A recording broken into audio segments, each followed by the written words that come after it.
प्रयागराज में 13 जनवरी 2025 से शुरू होने जा रहे कुंभ मेले में गंगा के तमाम घाटों के विस्तारीकरण और गंगा की धारा के एकीकरण के लिए ड्रेजिंग टेक्नोलॉजी का सहारा लिया जा रहा है। तो आईआईटी गुवाहाटी की मदद से जो तमाम टापू गंगा में उभर आए हैं उनको ख़त्म करके एक धारा बनाई जा रही है। अगर आप सामने देखें तो बीच बीच में जो टापू नज़र आते हैं, इन टापुओं को काटकर जो एक ड्रेजिंग मशीन सामने आपको दिखाते हैं, ड्रेजिंग मशीन टापुओं को पानी के साथ काट करके दूसरे छोर पर फेंकती है और यहाँ पर जो गंगा का टापू बीच में दिखाई देते हैं उसकी जो बालू मिट्टी है वो इधर दूसरे साइड आ जाती है और गंगा की धारा धीरे धीरे एक हो जाती है।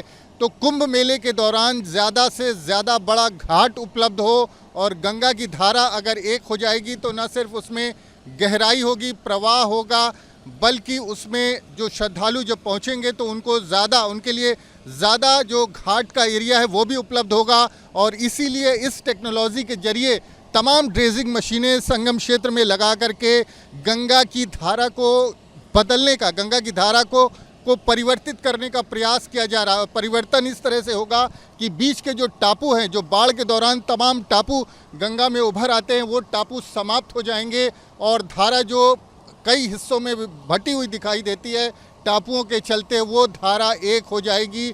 तो धारा में प्रवाह के साथ और जो गहराई है पानी की वो मिलेगी, साथ ही घाटों का विस्तारीकरण भी होगा। तो आईआईटी गुवाहाटी की मदद से इस बार जो है कुंभ 2025 के लिहाज से आप देखें तो ड्रेजिंग मशीन के द्वारा लगातार जो बीच बीच के टापू हैं उनको पानी के साथ काट करके दूसरे छोर पर फेंका जा रहा है। और जैसे जैसे पानी यहाँ पर पहुँच रहा है, देखिए पानी के साथ बालू और मिट्टी भी आ रही है और ये घाट धीरे धीरे जहाँ पर हम खड़े हैं ये घाट भी इसी ड्रेजिंग के द्वारा बना और धीरे धीरे ये चौड़ा हो रहा है, ये आगे बढ़ रहा है गंगा की धारा में। और जो बीच का जो घाट है, जो टापू जिसको कहते हैं, वो समाप्त हो रहा है। तो इस तरह से गंगा के किनारे अधिक घाट का एरिया उपलब्ध हो जाएगा और गंगा की धारा एक हो जाएगी। उसमें प्रवाह के साथ, गति के साथ और गहराई के साथ स्नान करने का अलग आनंद होगा।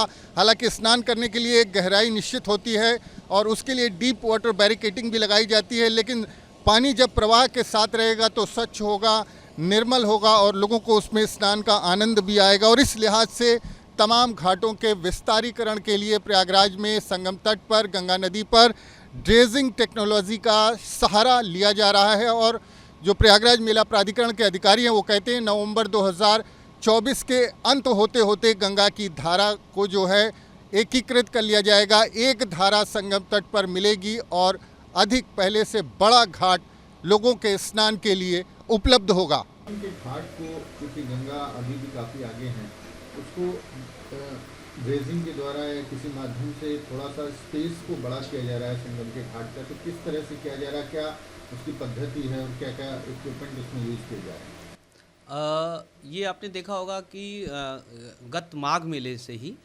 संगम का जो एरिया है वो गंगा जी की कटान के कारण काफ़ी रिड्यूस हो गया है, काफ़ी कम हो गया है।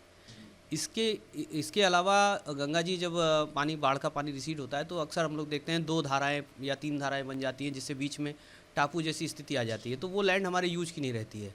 तो गत कुंभ में भी हमने ये प्रैक्टिस की थी और इस बार भी हमने प्रैक्टिस की है कि इसको रिवर को चैनलाइज कर दिया जाए, मतलब जो 2 धाराएं हैं उनको एक जैसे ही बहाया जाए, मतलब चैनल में बहें एक।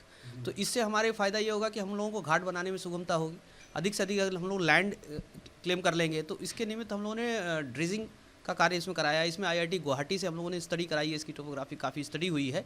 उनके सुझाव हैं कि कहाँ पर ड्रेजिंग की जाए, कितना ड्रेजिंग की जाए, ये उनके सुझाव को लेकर ये इरिगेशन विभाग इसकी ड्रेजिंग करा रहा है। आपने देखा होगा संगम पे 3 बड़ी बड़ी ड्रेजिंग मशीन्स लगी हैं। उसमें ये होता है कि जो वहाँ से मड जो गंगा जी का बालू है उसको निकाल करके एक निश्चित स्थान पे इधर डंप किया जाता है ताकि धारा को चैनलाइज कर लिया जाए, प्लस लैंड रिक्लेम कर लिया जाए। जो हमारा जो लैंड कटान से नुकसान हुआ था हमको ज़मीन का, वो हम वापस क्लेम कर लेंगे। तो ये पद्धति आसान होती है। उससे हम लोग एक तो 2 पर्पज़ मेन है, एक तो हम लैंड रिक्लेम कर लेते हैं, दूसरा हमारे को रिवर चैनलाइज हो जाती है। रिवर चैनलाइज होने के वजह से हम लोग अच्छी प्लानिंग कर सकते हैं, अच्छे से घाट हम निकाल सकते हैं और सर्कुलेटिंग एरिया का डिसीजन ले सकते हैं। तो ये काफ़ी कारगर पद्धति है। हम लोग उम्मीद कर रहे हैं कि काफ़ी कारगर और काम भी हो रहा है और कर लेंगे इसको। प्रयागराज से वीडियो जर्नलिस्ट विजेंद्र कुमार के साथ Manvendra Pratap Singh, news state, Uttar Pradesh. News nation अब व्हाट्सएप पर खबरों के ताजा अपडेट के लिए न्यूज नेशन के इस क्यूआर कोड को स्कैन करें।